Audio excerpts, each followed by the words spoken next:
क्या हमेशा खुश रहना ज़रूरी होता है?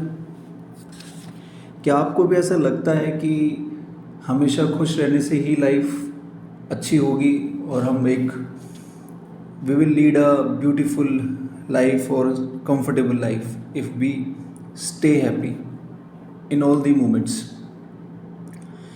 तो इस बारे में एक बार बात कर लेते हैं। और अगर आपको ऐसा लगता है तो उसका रीज़न क्या है? आपने कभी इस बारे में सोचा कि हम ऐसी बातें क्यों करते हैं? बचपन से लेके भी सुनते हैं, अभी भी सुन रहे हैं और आगे भी सुनेंगे कि खुश रहो, हमेशा खुश रहा करो। तो एक बार इस पर डिस्कशन कर लेते हैं। नमस्कार, मेरा नाम है Shobhit and I am not a motivational speaker, neither I want to be. So let's start. देखिए, हमें जिसने बनाया है, द ऑलमाइटी, भगवान, गॉड, जिसने हमें बनाया है, उसने हमें सिर्फ एक इमोशन नहीं दिया है जिसको बोलते हैं खुशी। उसने हमें कुछ और भी इमोशंस दिए हैं, जैसे कि happy, sad, angry, jealousy, motivated, demotivated, excitement, nervousness, fear, love, hate and many more. But हमने हीरो एक ही इमोशन को बना रखा है, वो है हैप्पीनेस, खुशी। हमने बाकी सबको, जैसे उदास होना, गुस्सा होना, जेलिसी फील करना, डिमोटिवेशन, नर्वसनेस, डर, इन सबको एक विलन के रूप में अपनी लाइफ में रखा हुआ है कि आपको ये सब चीज़ें फील नहीं करनी है और इनसे बाहर आना है। जैसे ही कोई उदास होता है तो हम एकदम बोलते हैं, अरे खुश रहे, खुश रहे। उदास क्यों हो रहा, खुश रहे। अगर कोई डर रहा है, डर मत, डरना नहीं चाहिए, अच्छी बात है। इन इमोशंस में, किसी भी स्टेट, किसी भी इमोशंस में आपको बहुत लंबे टाइम तक नहीं रहना चाहिए, लेकिन इन सब इमोशंस की भी एक इम्पोर्टेंस होती है। अगर ऐसा होता कि एक ही इमोशन से ज़िंदगी अच्छी हो जाती तो बनाने वाला आपको ये इमोशंस देता ही नहीं।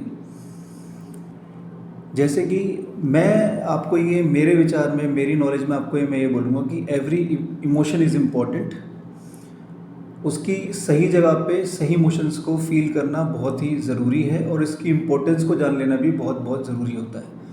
और जब आपको कोई इमोशंस फील होते हैं, आपको कोई इमोशन आता है, तो उसको आने देना चाहिए, उसको रोको मत, क्योंकि उस इमोशन से आप अपनी लाइफ को नया मोड़ दे सकते हैं, कोई नया चैलेंज एक्सेप्ट कर सकते हैं, कोई नई चीज़ आप बिल्ड कर सकते हैं, अपनी लाइफ को एक नए सिरे से स्टार्ट कर सकते हैं और कोई बुरी चीज़ ख़त्म भी कर सकते हैं।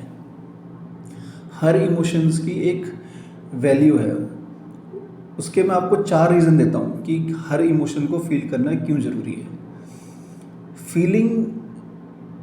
Feeling every emotion is a preparation of something better.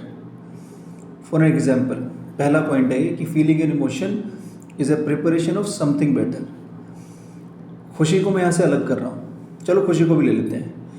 Let suppose कि आप खुशी फील कर रहे हैं, कोई ऐसा इंसान है जो खुश नहीं रहना चाहता, उसके साथ कुछ ऐसा हो गया तो उसको दबा रहा है। दबाना नहीं है, खुशी को आने देना चाहिए। तो खुशी को जब आने देंगे आप, तो आप find the reason why you are happy in that sad state of mind.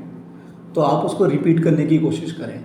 जैसे कि आप सुबह उठे थे, किसी दिन आपने डांस किया या आपने कोई बुक पढ़ ली या आपने जस्ट चिल किया अकेले खुद के साथ, तो आप उसको रिपीट कर पाएंगे। आपको पता चल जाएगा कि मुझे इस चीज़ से खुशी मिली, इसीलिए शायद मैं आज खुश हूँ।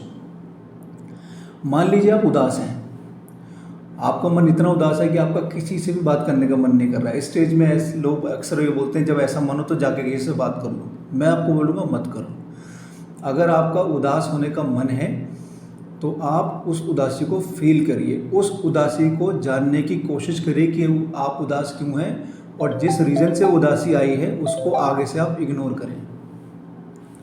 ठीक है, उस चीज़ को दोबारा रिपीट ना करें, इससे आपको हेल्प मिलेगी। दूसरी चीज़, और आप कोई डिसीजन भी ले सकते हैं, कोई बड़ा डिसीजन ले सकते हैं जिससे आपकी लाइफ शायद ट्रांसफॉर्म हो जाए। अगर आपको गुस्सा है तो आप जान सकते हैं कि मुझे गुस्सा क्यों आ रहा है, कि चीज़ मुझे रिपीट नहीं करनी है। जेलेसी हो रही है तो आप जान सकते हैं कि जेलेसी क्यों हो रही है। अगर किसी के पास वो चीज़ है तो मुझे जेलेसी हो रही है, तो मैं उसको पाने के लिए मैं अब क्या कर सकता हूँ कि मेरे पास भी आ जाए। तो इमोशंस, हर इमोशन का अपना इम्पैक्ट होता है, उसको फील करो, उससे जो रिजल्ट निकल के आता है उसको पॉजिटिव रखने की कोशिश करें, नेगेटिव नहीं। नेगेटिव पॉजिटिव, सही है गलत अलग चीज़, सही है गलत इमोशंस नहीं होते, सही सही होता है, गलत गलत होता है। आप ध्यान रखें, इमोशंस को फील करें, इमोशंस पे कंट्रोल ना करें, इमोशंस से आने वाले सही आउटकम पे फोकस करें, गलत आउटकम ना आने दें बस। दूसरा पॉइंट है, decisions when you take when you are feeling any kind of an emotion, the decisions can make you or break you. ये पहले वाले पॉइंट से रिलेटेड है पर थोड़ा सा अलग है। वही मैंने आपको बोला कि जैसे let suppose if you are feeling demotivated, तो कई लोग बोलते हैं कि डीमोटिवेटेड क्यों हो रहे हो, मोटिवेटेड रहो, शीशे के सामने खड़े होकर बोलो यू कैन डू इट, और ये पढ़ लो वो पढ़ लो। ये सब करने की ज़रूरत नहीं है। फाइंड आउट कि why you are feeling demotivated, work on that. ये पहले वाले पॉइंट से थोड़ा सा सेम हो गया, लेकिन इस पॉइंट में अब आप एक मैं बात कहना चाहता हूँ, एडवाइस तो मैं किसी को नहीं दूंगा because I have already said that I am not a motivational speaker. बस मैं डिस्कशन कर रहा हूँ कि मेरे हिसाब से आपको कोई भी डिसीजन लेना चाहिए ना, तो वो न्यूट्रल स्टेट में लेना चाहिए। Don't take any decision when you are motivated, demotivated, anger, sad, happy.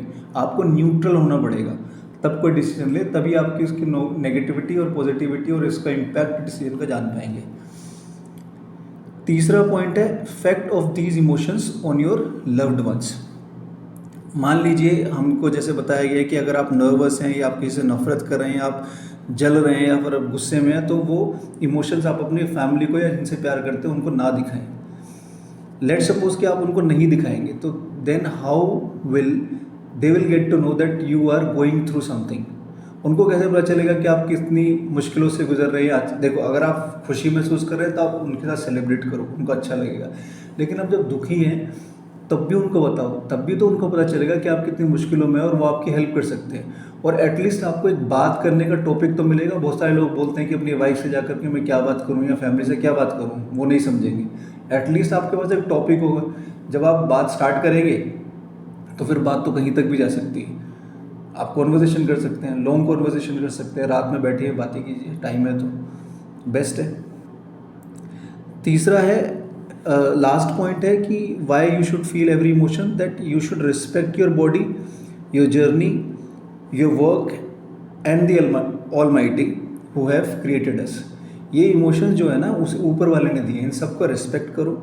जो इमोशंस आपके आ रहे हैं वो आपकी बॉडी हर किसी की अलग अलग होती है। हो सकता है आप उस दिन इसलिए सैड फील कर रहे हैं क्योंकि आप लेट उठे थे या आप जल्दी उठे थे, तो आप उसी हिसाब से काम करेंगे। आपकी जर्नी में कुछ ऐसा हो सकता है कि जिसकी वजह से आपको वो इमोशंस आ रहे हो, तो रिस्पेक्ट योर जर्नी। आपकी अपनी एक कहानी होती है, हर इंसान की अपनी एक कहानी होती है। वो इमोशंस उसी की वजह से आ रहे हैं, तो उसको रिस्पेक्ट करो, अपने काम की रिस्पेक्ट करो, उसी वजह से वो इमोशंस आ रहे हैं। तो मेरे अकॉर्डिंग तो आपको इंसान की लाइफ में हर एक इमोशंस ज़रूरी है। पता नहीं क्यों लोगों ने सिर्फ हैप्पीनेस हैप्पीनेस हैप्पीनेस फैला रखा है। जब कब मैं ट्राई कीजिए खुश रहें, लेकिन जब लग रहा है कि आप इस वक्त में खुशी नहीं, आप उदासी फील रहे, तो फील इट, उसको आने दो। जितना वो आएगा आपको रीज़न पता चलेगा और आप उसको ओवरकम कर पाएंगे। हर एक इमोशन इम्पोर्टेंट है according to me. Thank you. Your opinion on this is welcome in the comment box. Thank you.